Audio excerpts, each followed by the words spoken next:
नमस्कार मित्र हो, वेडापिसा व्लॉगच्या आजच्या कोकणातील दुसऱ्या दिवसाच्या दुसऱ्या व्लॉगमध्ये तुम्हा सगळ्यांचं हृदयापासून स्वागत। मित्र हो, आपण काल मालवण आणि वेंगुर्ल्यामधील आपण बीचेस एक्सप्लोर केले आणि स्पोर्ट्स ॲक्टिव्हिटी देखील आपण पाहिली।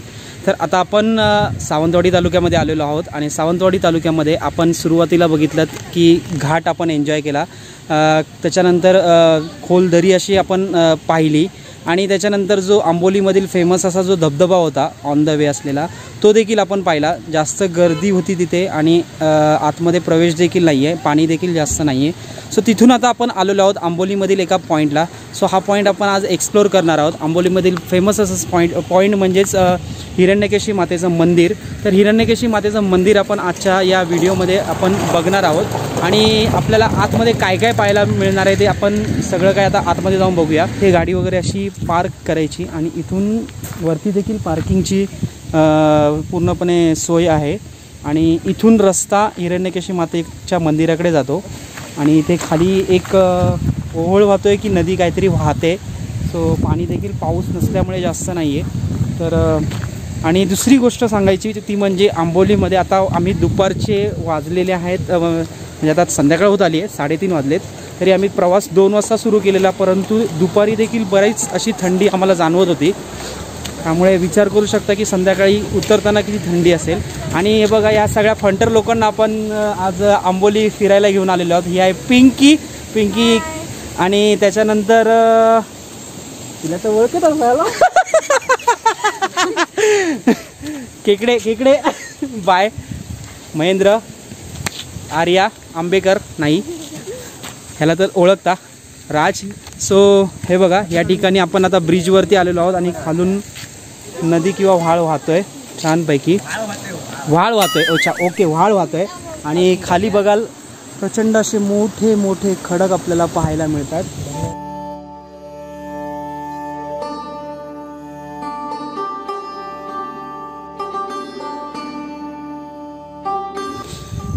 तर मित्र हो, आता आपला प्रवास सुरू झाला आहे मंदिराच्या दिशेने।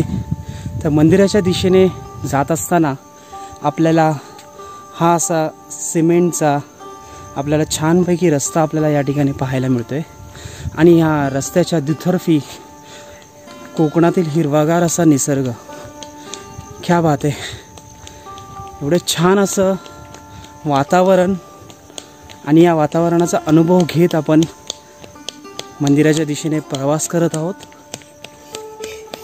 बघा ना, संपूर्ण हिरवीगार झाडी, म्हणजे निसर्गाच्या सानिध्यामध्ये बसलेलं हे आंबोलीमधील हिरण्यकेशी मातेचं मंदिर।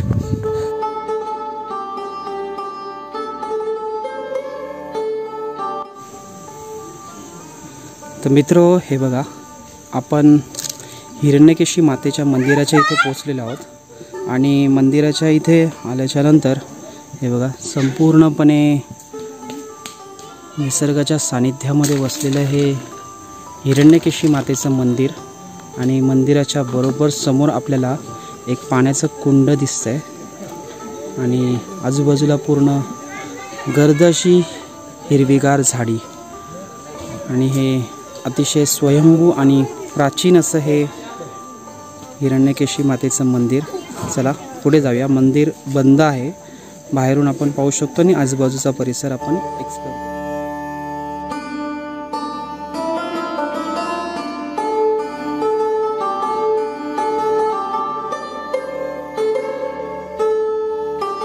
या कुंडामध्ये बऱ्याच अशा प्राचीन अशा माशांच्या प्रजाती आपल्याला या कुंडामध्ये पाहायला मिळणार आहेत। तर ते पुढे जाऊन आपण पाहूया।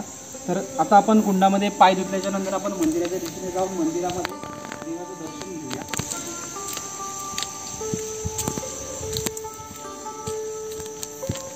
हे बघा, किती मोठे मोठे खडक आपल्याला या ठिकाणी पाहायला मिळत आहेत।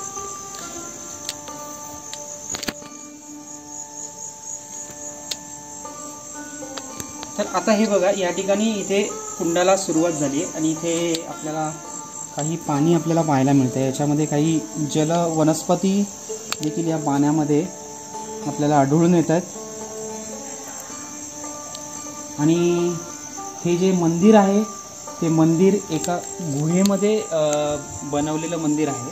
तर इथे बघा या ठिकाणी मंदिरामध्ये जायच्या आधी इथे आपल्याला काही एक कुंड दिसते आपल्याला गोलाकार आकाराचं.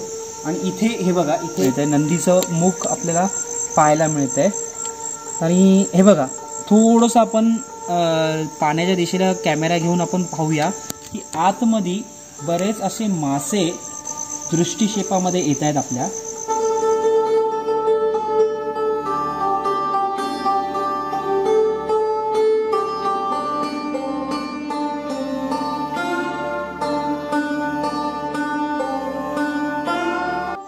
तर आता आपण कुंड तर पाहून घेतलं, मासे पाहिले. त्याच्यानंतर आता आपण समोर असलेल्या गाभाऱ्याच्या दिशेला आपण आलेलो आहोत. तर हे बघा ह्या ठिकाणी आपल्याला 3 गुहा आपल्याला पाहायला मिळत आहेत. तर त्याच्यातील ही जी मध्यभागी जी गुहा आपल्याला पाहायला मिळते ना, तर ही जी गुहा आहे त्या गुहेच्या आतमध्ये आपल्याला नंदीदेव पाहायला मिळतात. त्याच्यानंतर भगवान शंकरांची पिंड आपल्याला पाहायला मिळते आणि देवीची मूर्ती आपल्याला पाहायला मिळते. ती हिरण्यकेशी माता आहे. आणि त्याच्यानंतर देवाच्या उजव्या साईडला एक कुंड आपल्याला पाहायला मिळतंय. तर ते जे उजव्या साईडचं जे कुंड आहे ना, त्या कुंडामध्ये आता मी काहीच बोलत नाही, फक्तपणे आता आपल्याला इथे शांत राहून आपल्याला आवाज ऐकायचा आहे. तर मित्रांनो हा जो आवाज आहे तो पाण्याचा आवाज आहे. तर ह्या ज्या गुहा आहेत, ठीक आहे, या गुहांच्या मधून काही पाणी झऱ्याच्या रूपामध्ये पाझरत आहे. आणि हे जे झऱ्याच्या रूपामध्ये जे पाणी पाझरत आहे ना, इथूनच या नदीचा उगम झाला आहे, ज्या नदीचं नाव आहे हिरण्यकेशी नदी. आणि हिरण्यकेशी हे नाव कसं पडलं ते मी तुम्हाला पुढे गेल्याच्या नंतर सांगतो. तर आता इथे पुढे आपण हे पाणी तर पाहिलं. त्याच्यानंतर एक देवाच्या डाव्या साईडला अजून एक गुहा आहे. तर त्या गुहेमध्ये आतमध्ये आपण प्रवेश करण्याचा प्रयत्न करूया. तर आता आपण इथे एक गुहा आहे, या गुहेच्या आतमध्ये पाहूया आतमध्ये काय काय पाहायला मिळतं आपल्याला. प्रचंड असा अंधार आपल्याला पाहायला मिळतो.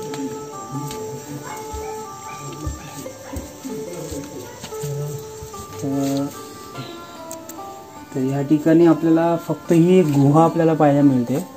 आणि त्याच्यानंतर काही भग्न झालेल्या मूर्तीज आपल्याला या ठिकाणी पाहायला मिळतात. एक नंदीची मूर्ती आपल्याला दिसते, त्याच्यानंतर देवीच्या 2 मूर्तीज आहेत या ठिकाणी. आणि हा पूर्णपणे पुढे असं ही गुहा इथपर्यंतच आपल्याला पाहायला मिळते. 2 रस्ते फुटले फक्त, 2 रस्ते पुढे, तिकडे थांबा टॉर्च. तर इथे बघा गुहेतून पुढे आलं ना तर 2 रस्ते आहेत. एक राईटला जातोय आणि एक लेफ्टला जातोय. आता तो कुठे जातोय माहीत नाही, तर कदाचित असावा गुपित रस्ता. तर अशी ही हिरण्यकेशी मातेच्या गाभाऱ्याच्या डाव्या बाजूला असलेली गुहा. चला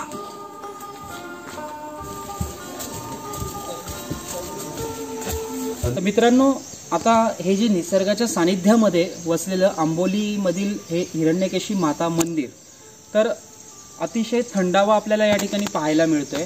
आणि संपूर्णपणे आजूबाजूला हिरवागार असा निसर्ग. आणि फक्त आत्ता मी बोलतोय म्हणून माझा आवाज, अदरवाईज जर आपण शांतपणे बसलो तर फक्त आपल्याला त्या झऱ्याचा आवाज आणि पक्ष्यांचा आवाज आपल्याला या ठिकाणी पाहायला मिळेल. अतिशय पीसफुल असं लोकेशन आंबोलीमधील, सावंतवाडी तालुक्यामधील.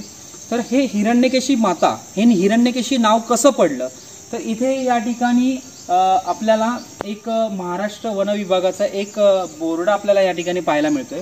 तर इथे बघा हे जे तुम्ही वेगवेगळे जे मासे तुम्हाला पाहायला मिळतात ना, तर इथे अतिशय जुन्या अशा माशांच्या प्रजाती या ठिकाणी आढळून आलेल्या, ज्या माशांच्या प्रजाती इथे कुठेच आपल्याला पाहायला नाही मिळत. त्या माशांच्या नावावरून या लोकेशनला, या ठिकाणाला, या मंदिराला हिरण्यकेशी देवस्थान म्हणून नाव ठेवण्यात आलं. तर असा हा इथला इतिहास. आणि जे हिरण्यकेशी जे मंदिर आहे, इथून ही जी आपण बघतोय ती हिरण्यकेशी नदी, तर ह्या कुंडापासूनच हिरण्यकेशी नदीचा उगम झालाय. जे हिरण्यकेशी नदीचं जे पाणी आहे ते येथील जवळच्या जकातवाडी नावाच्या छोट्याशा गावाला या नदीचं पाणी प्रोव्हाइड केलं जातं, या नदीच्या पाण्याचा सप्लाय केला जातो. तर अशा पद्धतीने हे आहे सावंतवाडी तालुक्यातील आंबोली घाटामधील हिरण्यकेशी मातेचं मंदिर.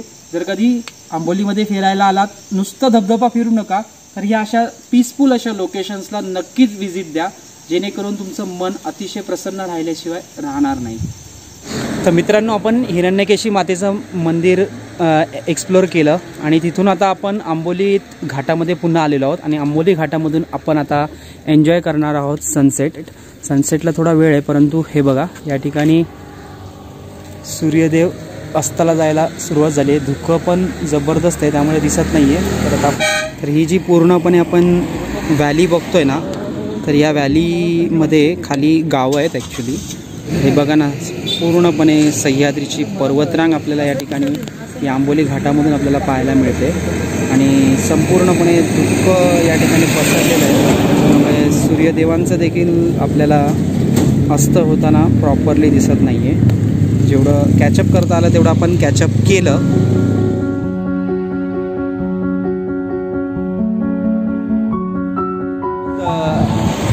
तर मित्रांनो, अशा पद्धतीने हा आपला कोकण दौरा 2 दिवसाचा या ठिकाणी संपन्न झाला. तर आता आपण अजूनही आंबोली घाटामध्ये आहोत. हे बघताय पूर्णपणे आंबोलीची खोल अशी व्हॅली आणि आपण सावंतवाडीमधील हे आंबोलीतील हिरण्यकेशी मंदिर आणि धबधबा वगैरे एक्सप्लोअर केला. तर कसं वाटलं हा व्हिडिओ तुम्हाला कमेंटमध्ये नक्की कळवा. या व्हिडिओला लाईक करा, जास्तीत जास्त लोकांपर्यंत हा व्हिडिओ शेअर करा आणि जर तुम्ही आपल्या चॅनलवरती नवीन असाल तर या चॅनलला आपलं म्हणून हक्काचं म्हणून सबस्क्राईब करा.